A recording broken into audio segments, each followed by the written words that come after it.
Salve, salve, galerinha que gosta de saber o porquê das coisas. Sejam bem-vindos a mais um episódio do É Por Isso. Eu sou Samuel Leite e se você já se perguntou, e se alguma coisa fosse diferente do que ela realmente é? Se você, meu amiguinho ou minha amiguinha, já buscou explicações e por que as coisas funcionam como são, então, como eu sempre digo, esse podcast é feito pra você.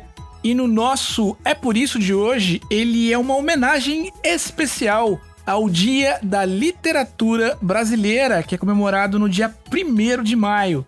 E para explicar por que os livros existem, eu tô aqui com o Rodrigo Basso, que é lá do portal Leitor Cabuloso, dos podcasts Perdido na Estante, Pindorama e Covil de Livros, além de um dos criadores do podcast É Delas. Seja muito bem-vindo aqui ao nosso podcast, tio Basso.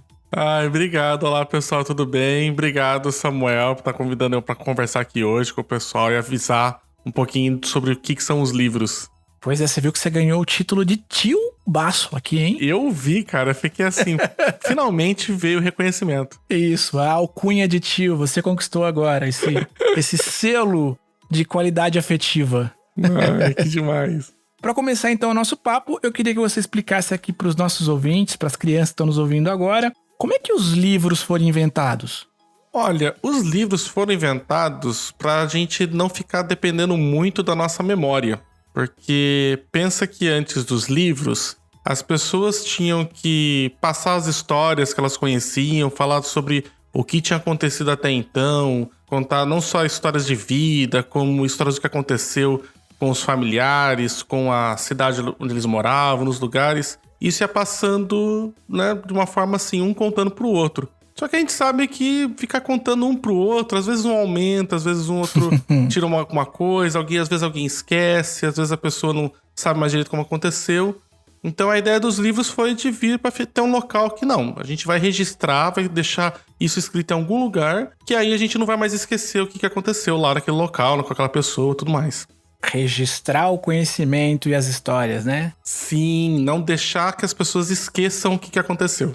E os primeiros livros, eles eram muito diferentes do que a gente tem hoje, do que a gente compra hoje, por exemplo, numa livraria ou online? Nossa, eram muito diferentes.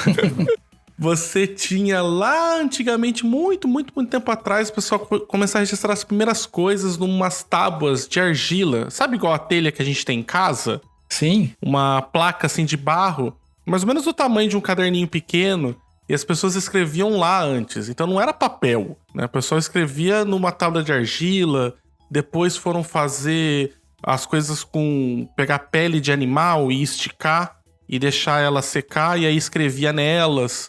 E aí foi mudando, assim, tinha muitos jeitos de fazer, enrolava, aquilo que a gente já viu, acho que já no... Quem assistia aqueles desenhos antigos, que tinha aqueles rolos, né, tipo de coisa escrita, né? Então o pessoal fazia tudo num papel grandão, que era normalmente pele de algum animal, enrolava tudo e guardava, né? Aí só muito tempo depois que veio ter os livros como a gente conhece hoje. Fiquei imaginando os nossos amiguinhos aí que estão nos ouvindo agora indo pra escola com um monte de telha. Nossa! Na mochila, já pensou? Ou aqueles monte de pergaminho tudo enrolado, né? Pois é. Aquelas coisas que caem, aí desenrola tudo, você tropeça, faz uma folia. A lição tá na página qual? No pergaminho 32. Ai, meu Deus, e agora? Ia ser difícil, né? Aí você desenrola, né? Vai aquela coisa na carteira que vai caindo pro chão, né? Vai correndo até no pé da professora. Ainda bem que inventaram o papel, né? Porque senão ia ser uma tristeza.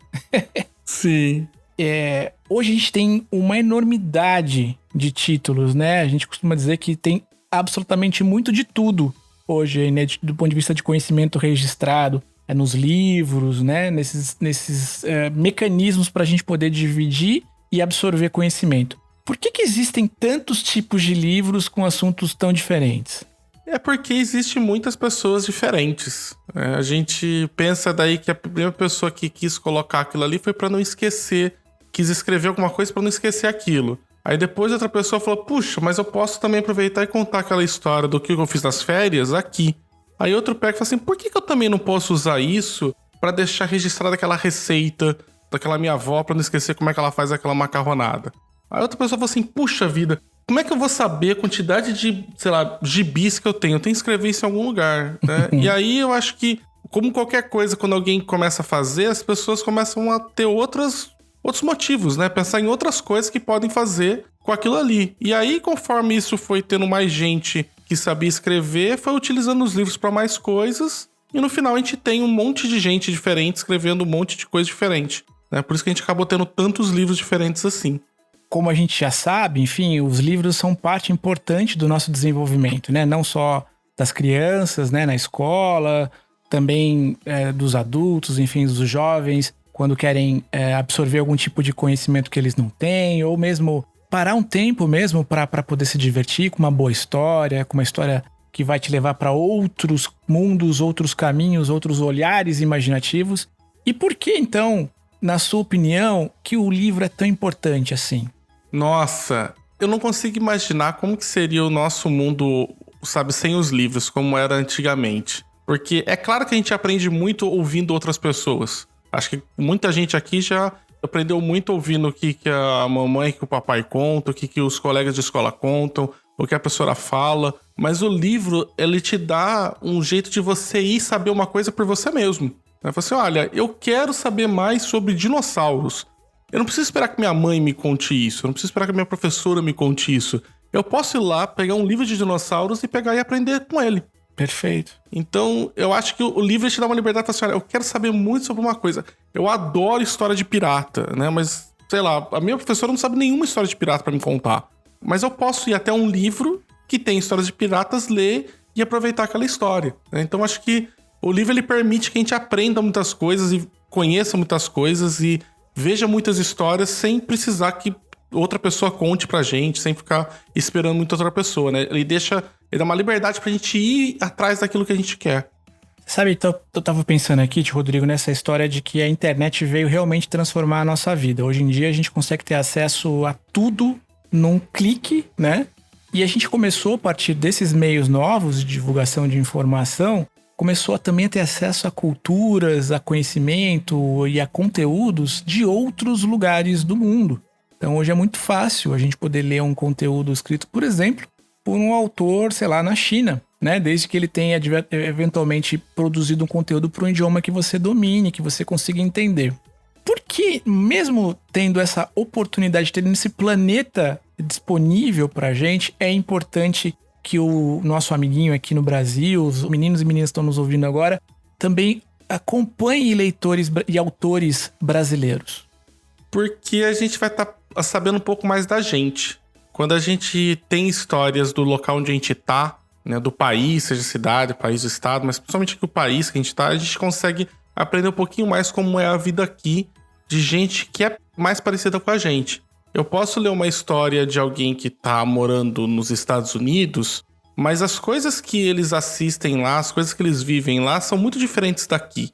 Claro que a gente compartilha muita coisa, a gente quando é criança tem muito mais parecido com todo mundo, mas tem algumas coisas aqui que a gente tem que são nossas, né? Que é o brincar, tipo, muito na rua com os moleques de alguma coisa, novelas, são desenhos que a gente assiste aqui, são locais que a gente conhece, né? Ir pra praia, por exemplo, quantas histórias você conhece do pessoal lá de fora que vai pra praia, né? A gente gosta bastante de ir pra praia, a gente gosta de, às vezes, no sítio de algum avô nosso e alguma coisa assim.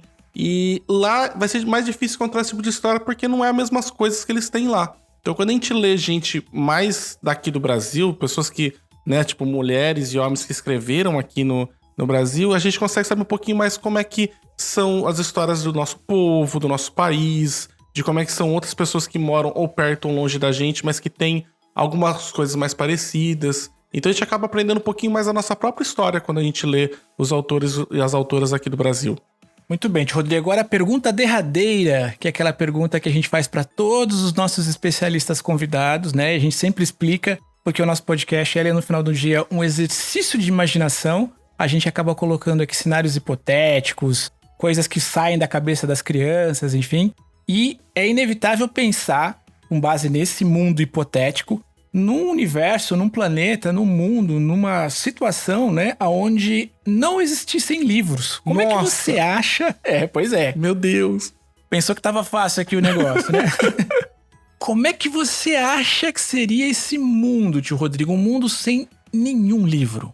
Nossa, é difícil imaginar. Claro que nem sempre existiu livro, né? A gente viveu durante muito tempo sem eles, né? Os livros existiram com o tempo eles começaram a existir, mas imaginar que não existissem livros, eu acho que o nosso mundo ia ser menor. Ele não ia ser tão grande quanto ele é.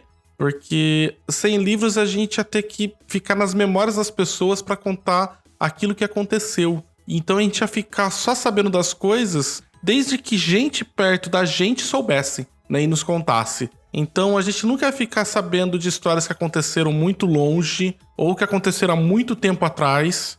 A gente ia ficar muito isolado naquele local onde a gente tá. Eu acho que o mais interessante do livro é que ele permite que a gente viaje para outro lugar. Ele permite que a gente viaje, inclusive, para mundos que nem existem. Sim. Então, assim, eu acho que, de modo geral, acho que o lugar que a gente teria menor se a gente não tivesse tantos livros. Bom, então é por isso que ainda bem existem livros. Olha só, tio Rodrigo, eu queria, antes de agradecer, enfim, de me despedir de você, eu queria muito que você passasse os links dos trabalhos, dos podcasts, das suas redes sociais, para que os papais, mamães, enfim, para as crianças que estão nos ouvindo, possam acompanhar um pouco mais do teu trabalho. Olha, vocês podem encontrar tudo que eu faço e que os meus outros amigos fazem junto comigo no site leitorcabuloso.com.br ou tanto nas redes sociais do Instagram, no Twitter, em @leitorcabuloso. E para quem quer saber um pouquinho mais sobre as histórias do livro, a gente também tem 2 podcasts do Perdidos na Estante, que eles são muito bons para isso, que um é o episódio 51, que é da argila até Gutenberg, que aí conta essa história de como o livro saiu lá de ser aquelas tábuas de argila que eu falei para vocês, até ele ser essas folhas de papel, que é o episódio 51, e o episódio 94, que é do pergaminho ao renascimento, que conta a história de como ele era um pergaminho e depois o que a gente usou para isso. Então esses 2 episódios são muito legais de vocês ouvirem, justamente para aprender um pouco mais também da história do livro. Então, tio Rodrigo, mais uma vez, muito obrigado pelo teu tempo. Foi um prazer te conhecer aqui virtualmente, poder trocar essa ideia contigo e até uma próxima oportunidade. Eu que agradeço. Obrigadão. Até numa próxima. Valeu, pessoal. Tchau, tchau. Tchau.